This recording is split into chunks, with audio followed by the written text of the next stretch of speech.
Well, hello everyone, and welcome to the series of videos where I'm going to talk a little bit about Holy Week.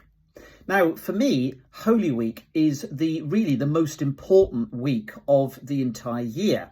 It is the week, of course, when we think about the last week of Jesus's life on earth, leading up to his death on the cross on Good Friday, him being laid in the tomb, then in the tomb on Holy Saturday before his resurrection on Easter Day. And during Holy Week, we think about all the different events that happened to Jesus in that last week of his life: Palm Sunday, Maundy Thursday, Good Friday, and so on. And we have many, many different types of services, which I think help us really to enter into the drama of that week. And there is so much drama going on. There is excitement on Palm Sunday, there is betrayal, there is fear, there is loss and grief, there's waiting, and then finally joy at Easter. So many emotions, so much drama.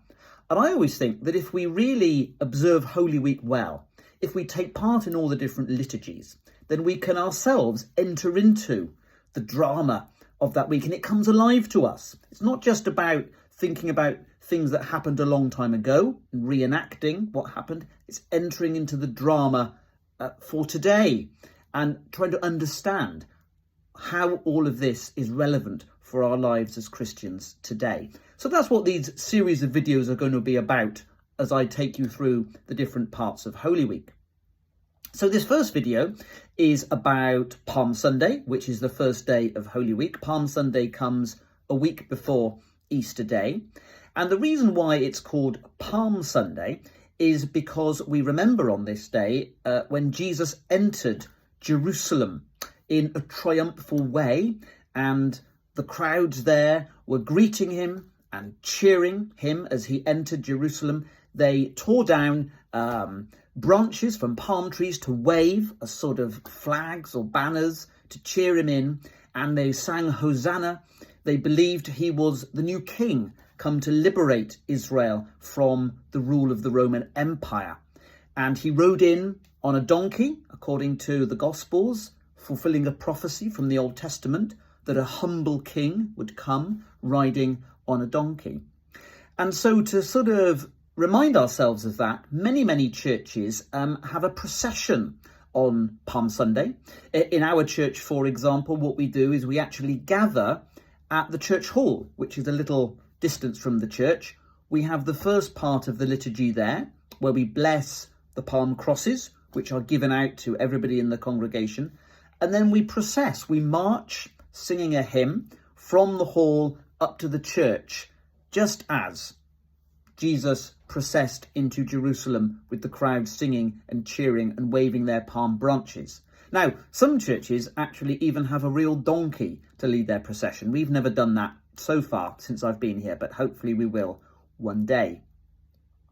Then we get into church and the Eucharist continues as normal. One important difference that there is on Palm Sunday is the Gospel reading is actually a very long reading. It's the account of the whole, as we call it, passion of Jesus, the whole suffering of Jesus. So it goes right from his arrest in the Garden of Gethsemane through his trial, and then him being nailed to the cross and then dying on the cross. And the way this Passion Gospel is read is it's done in dramatic form.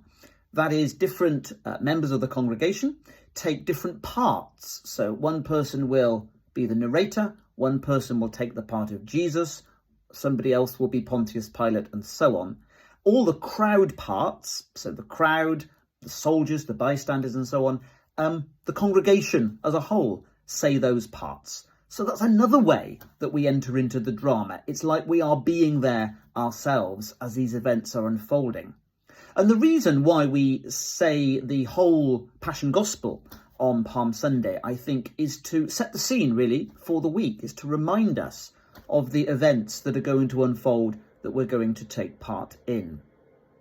So that's a little bit about Palm Sunday, and I do hope that you will be able to go to a service on Palm Sunday, take part in that procession, wave your palm branches, sing Hosanna, remind yourself of Jesus coming into the city of Jerusalem, and listen and take part in that very dramatic Passion reading as we begin this incredible journey of Holy Week.